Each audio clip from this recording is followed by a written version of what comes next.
নমস্কার। আজকে আপনাদের আমি একটা ঘটনার কথা বলি। আমাদের বন্ধু গ্রুপের মোবাইলে যারা যারা রয়েছেন, এবং আমারও অনেক ফোন নাম্বার আপনাদের কাছে দেওয়া আছে, যে আমরা বলেছিলাম যে চাপড়াকে আমরা শুদ্ধ করব, এবং সেই উদ্দেশ্যে গতকাল রাত্রিবেলায় বেদবেরিয়া, আমাদের চাপড়া থানার অন্তর্ভুক্ত হৃদয়পুর গ্রাম পঞ্চায়েতের বেদবেরিয়া গ্রামে একটি 14 বছরের মেয়ে এবং একটি 17 বছরের ছেলের বিয়ে দিচ্ছিলেন তার বাড়ির লোকেরা।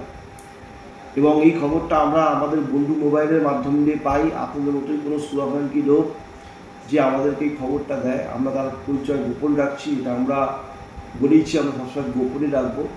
এবং আমাদের পুলিশরা যখন যায় তখন তারা পুলিশের সঙ্গে কী করা হয়, যে বলে যে কোনো ব্যাপার না, এটা আমরা বিয়ে দিয়ে দেবো।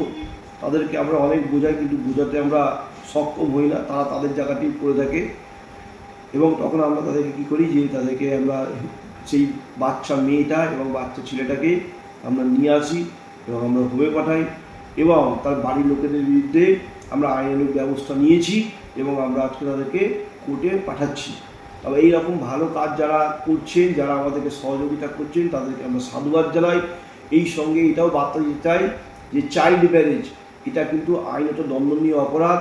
আপনারা কেউ এটার সঙ্গে থাকবেন না। আপনারা যদি কোনো জায়গায় জানেন আমাদেরকে জানান, আমরা যথাযথ ব্যবস্থা নেব। নমস্কার।